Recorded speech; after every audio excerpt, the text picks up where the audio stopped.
Now, a demonstration. Interviewing skills. Subpar.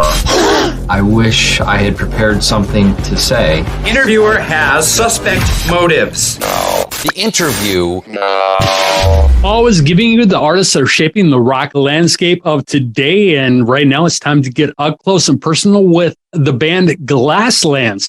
Now I have the brain behind Glasslands behind me, Josh Kinchloe. He is here on Real Rock Nights. Welcome, my friend. Hey, thanks for having me. Appreciate it. It's great to have you here. Your tune right now, Secrets, and is just entering the 30s on Foundations.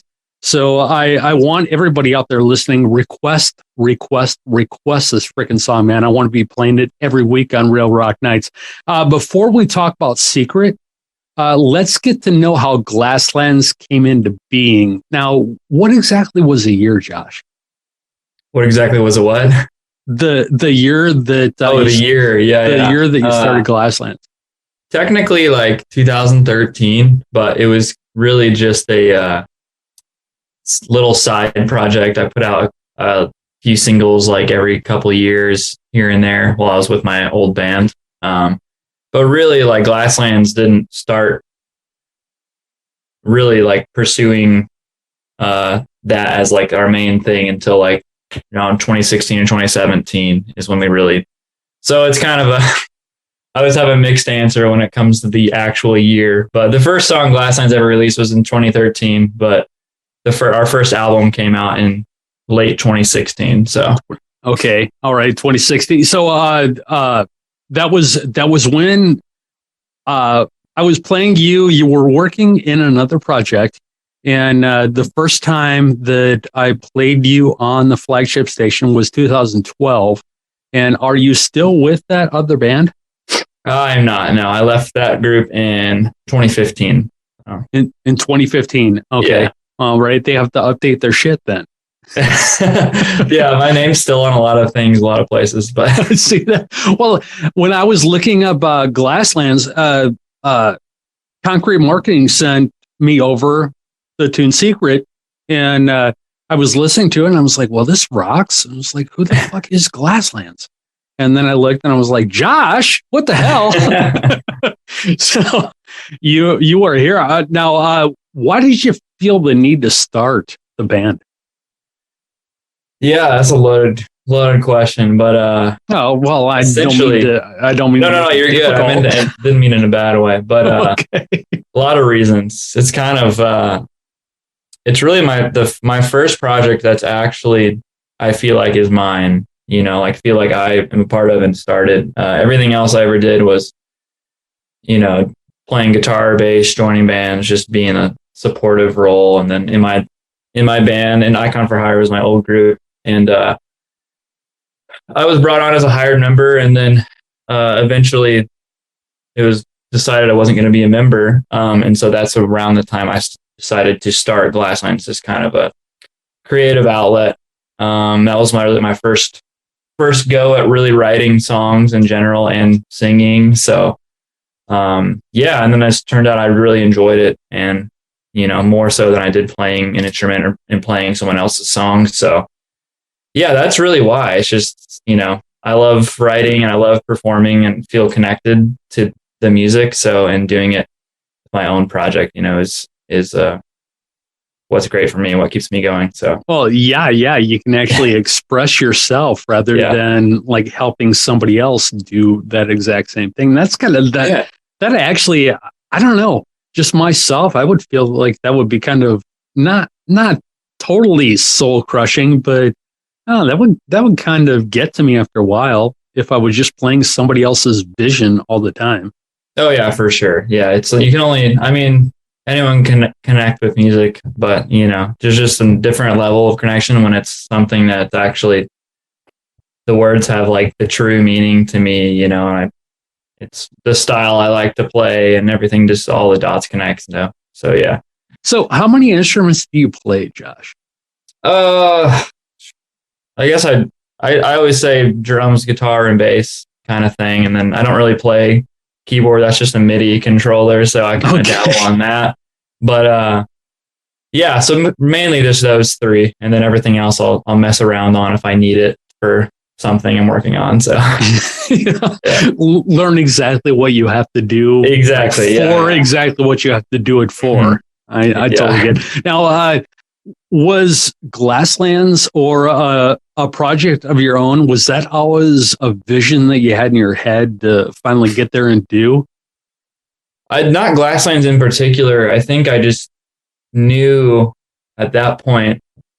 At this point, I've been doing music for almost a decade, at least playing in bands for almost a decade, and I knew I wanted to like take that next step in my career and start writing and contributing to that process. I've always been a part of the live process and everything else in between, but never writing and recording. And I knew like, no, that's what I felt like I wanted to do. And then that's why I started it. And then, and turns out I really loved doing it. So yeah, so I didn't have a need to necessarily or set out to start Glasslands. It was just like, I wanted to do something for this creative outlet, that I wasn't getting in my, my job or whatever. So yeah. Okay. All right. Now, is there a blueprint or kind of a timeline, or are you just kind of going with the flow of this right now? Yeah. Glasslands has always been a very with the flow type band, which is, good and bad.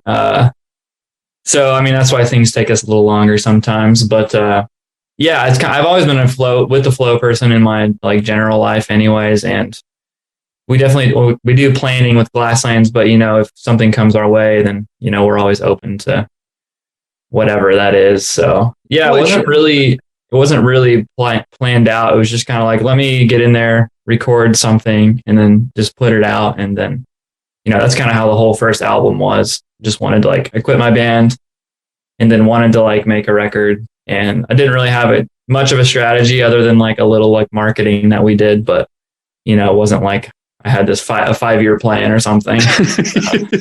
Didn't have this whole thing all ready to go and launch onto the world. And you were like that evil genius in the background. Right. I do now more so now that I know like, okay, this is what we want to do. Then now we like plan out and stuff like that. But originally Glassland was just kind of like, let's just put it out there and see what people think. So now, which it isn't all a bad thing, actually. I mean, if you kind of go with it, you kind of, I mean, what's that phrase? Roll with the punches. Mm-hmm. And if you do that long enough and you can kind of grab on to stuff, if an opportunity comes your way or something, maybe some band who plans everything out months in advance can't do that, can't grab on to those opportunities. So, that is one feather in your cap.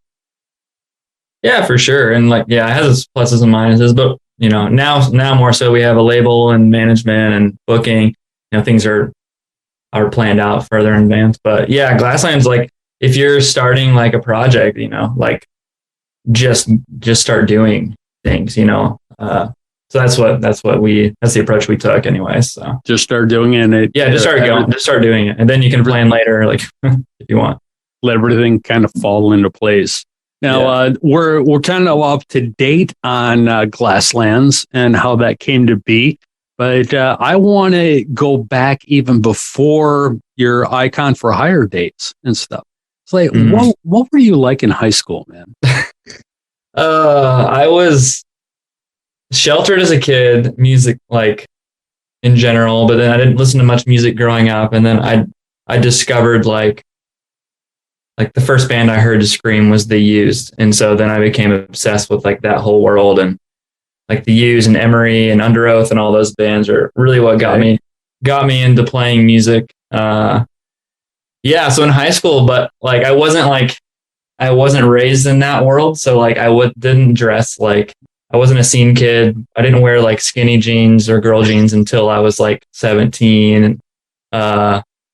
So yeah, like I was wearing like my first show ever. I think I wore like my Letterman jacket to the show, like because I just got back from a basketball game. I don't know. So it was just kind of like I don't know. I liked playing music and playing sports. That was kind of my thing in high school. So you were those things don't seem like they would go together. They don't. Yeah, my sisters still make fun of me for wearing that to the show. So well, why, man? Wear what you want. What I were know, you it's supposed just to? funny, Were you but- supposed to wear band T-shirts and? Yeah, well, I mean, I didn't look like the rest of like the band people of that time, so I was a late bloomer when it came to that. So Hey, that can sort of be a cool thing, though. oh, for You know, sure, doing your own thing instead of following everybody else. true. You know, be cool on your own. That's it. Well, true. The lyrics in Secret are so relatable, man. Were you thinking about me when you wrote this, or Yeah, I was thinking specifically you. seriously though? They're really relatable. It's almost like it could be a blanket situation thing for a whole lot of people. And is that how you kind of enter into writing? Do you want people to be able to process your lyrics in a certain way? Sometimes yeah, sometimes no. I don't really like. Most of the time, I don't sit down and be like, okay, I'm gonna write a song about this or whatever, this specific topic. Usually it's just I start writing and then kind of just whatever I start coming up with, is what I come up with. But so some songs are very specific problems that are specific to me. Others are, could be general. But what I usually like to do is, I don't go much into meaning of songs because I feel like people connect with music and lyrics in their own way. And then it's happened to me before, like bands I really like, you connect with it and feel a certain way about a song, and then you learn like what they actually meant, and you're like kind of like, oh, that's not at all what I thought it meant. And then it might mess up, that connection slightly. Nothing wrong with that, but yeah. So I've always kind of like to leave a little mystery there. But yeah, Secret was kind of just a general how I was feeling about the world kind of thing in my situation at that time. So yeah, it's pretty, I guess it could be relatable to, a lot of people and whatever you're going through. So yeah, it definitely is. Is this sort of what we're going to see on this album, or what do you want people to take away from this album? My biggest thing I want people to take away is just to be okay with feeling the way that you're feeling, and not like if you're feeling bad, then that's okay. You don't have to, there's nothing wrong with that. You don't have to have some resolution right this moment, like you can kind of sit with those thoughts and not bury them down. That's the big thing. So like, just accept who you are right now, and, look to the future. That's kind of the takeaway anyways. So. And is Secret, is that kind of musically, is that kind of what we're going to see in this album also? Is that where you're going, or do you have different songs, have different arrangements, and kind of showcase more of what the band can do?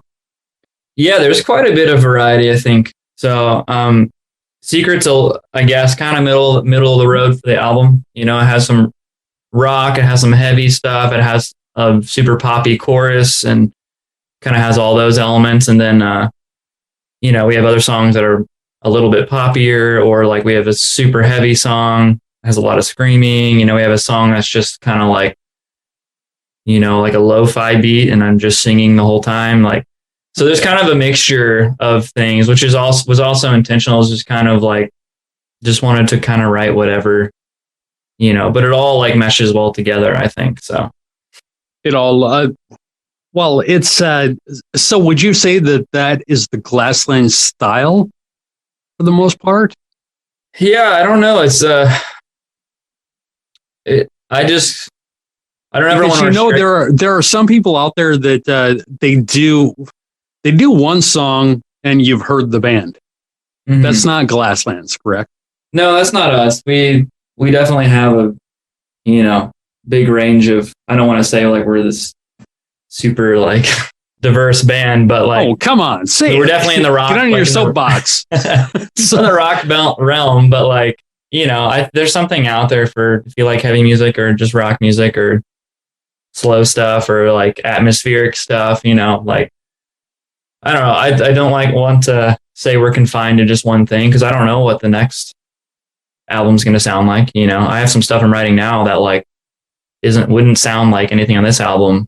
So yeah, I don't know. I guess just Glasslands is whatever the album is that you can listen to at the time, and then whatever happens in the next record will be our style. Will be what you are then. Yeah. But how far ahead do you write? Do you or is there not an actual time frame? You're just doing it all the time.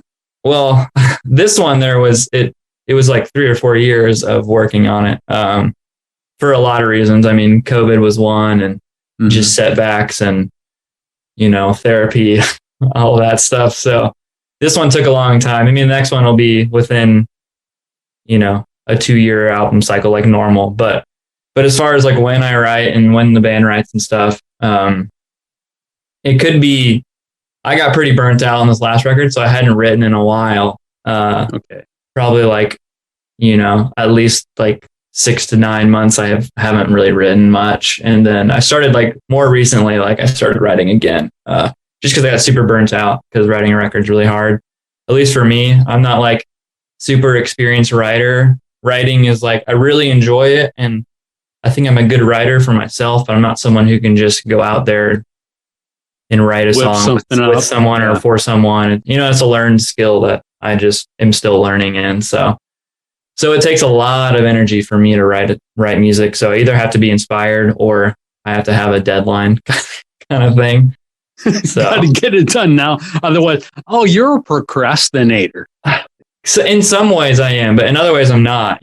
Like in music, it's just hard, and I just get frustrated. And when it comes, like I said, I'm not someone who can sit down and write every day and come out with a song every day. Like I have a lot of friends who are that way.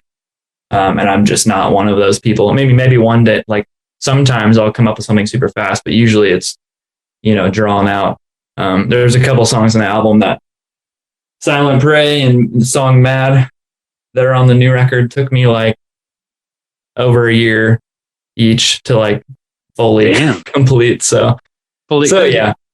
Do you, with that much space in between things, I would think that would actually make it a little bit difficult, because say you write one part and you're like, oh man, that's really good. Okay.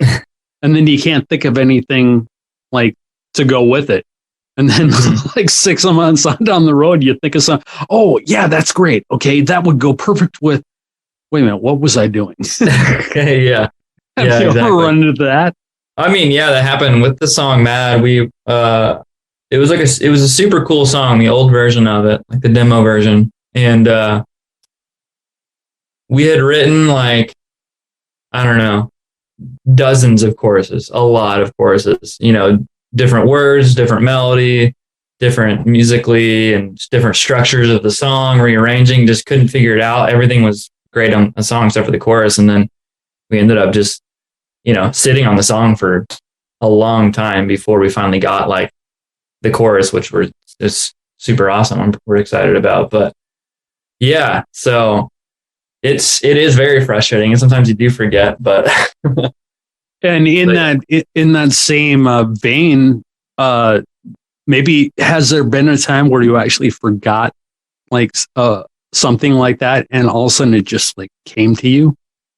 Oh, I'm sure I have. I mean, most people do. They have voice memos in their song. It's like you have an idea while you're out at a restaurant. You're like, okay, I got to record this. So I'll just be like in the corner, like, singing, like humming to my phone, like the drum beat and the melody I have and stuff like that. So I have like, hundreds of voice memos. So I'm sure there's something in there that's a really good idea that is just buried. Sit around, get bored someday, and just listen to your memos in your phone. Yeah, I mean, there's just hours of recording in there, So that's that. Somebody out there right now listening, hack into Josh's phone, and maybe we can hear the next Glasslands album. Maybe. Glasslands.co is your website. And something that I thought was awesome. You are all over the socials, man. You guys do really, really well. What I did notice, one new thing that a lot of bands are starting to do is TikTok. Yeah. What do you do on your TikTok? Dude, I don't even know. I just, so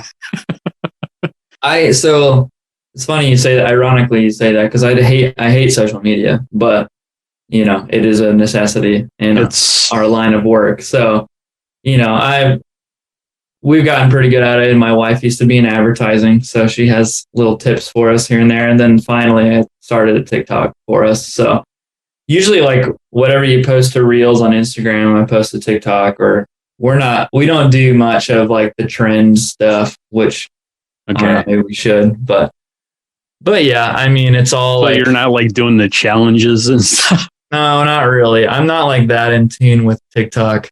I still don't understand it fully. But there's a few things like people like the singing to your song kind of thing. Like I did a video the other day in here of me like, is like lip syncing to one of our tracks. That's like a TikTok thing. It's like you sing into like your studio microphone or whatever, and then like play the song over the top of it, and like you put that on TikTok, and that's kind of a thing. That's kind of what.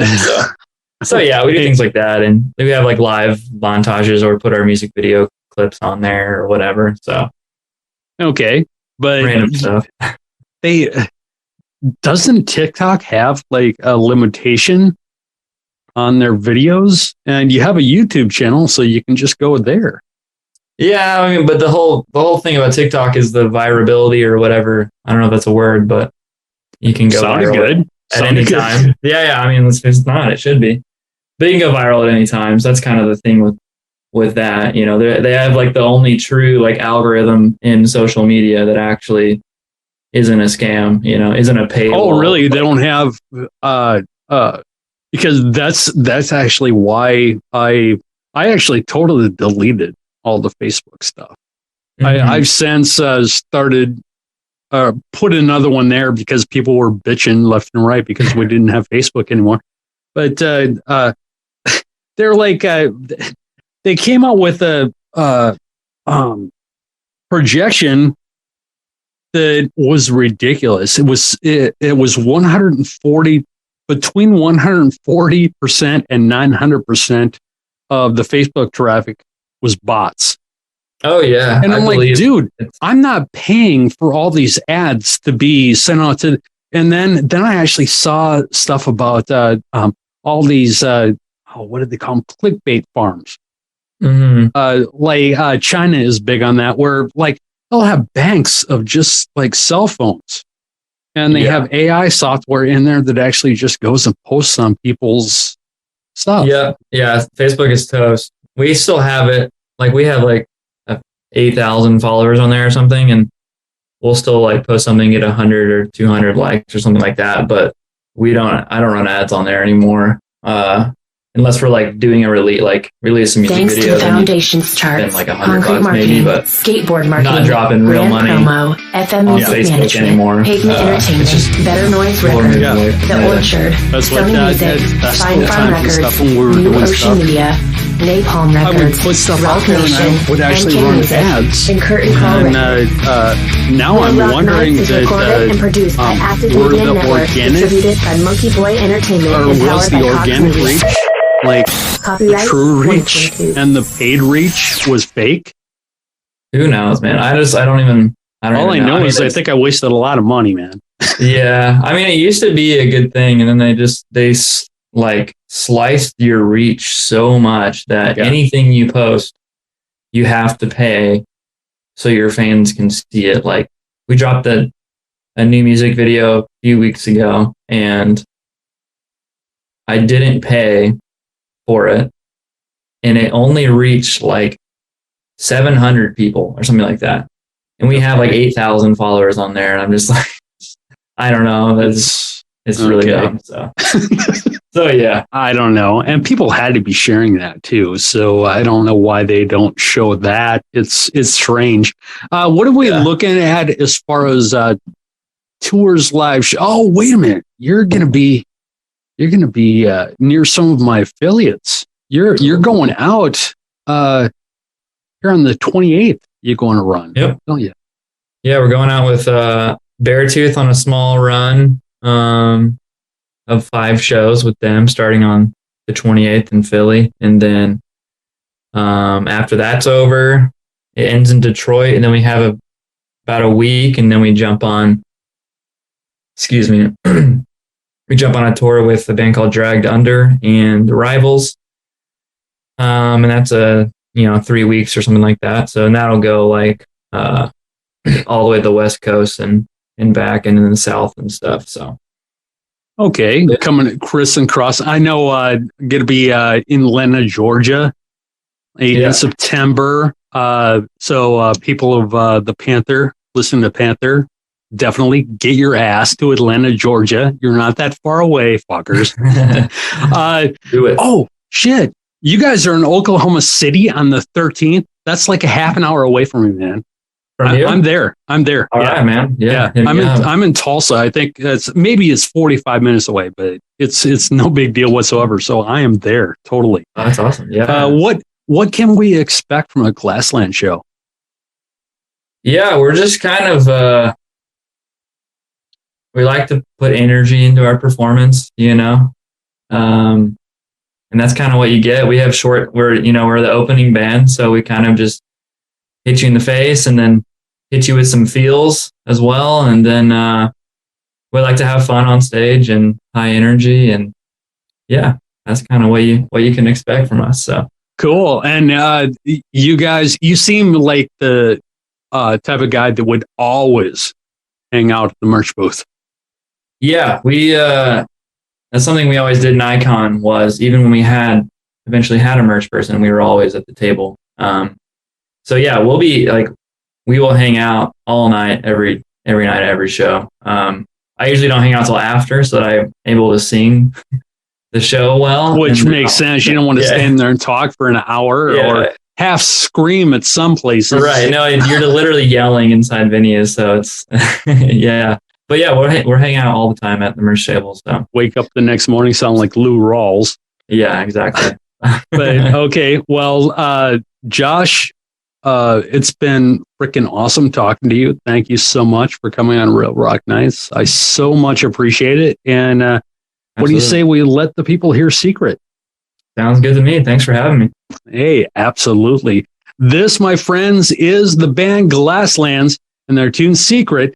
It's right here, right now on Real Rock Nights. Thanks to the Foundations charts, concrete marketing, skateboard marketing, Grand Promo, FM Music Management, Pavement Entertainment, Better Noise Records, The Orchard, Sony Music, Spine Farm Records, New Ocean Media, Napalm Records, Rock Nation, MK Music, and Curtain Call Records.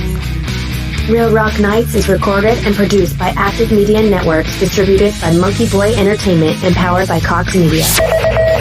Copyright 2022. Real Rock Nights communication system now offline.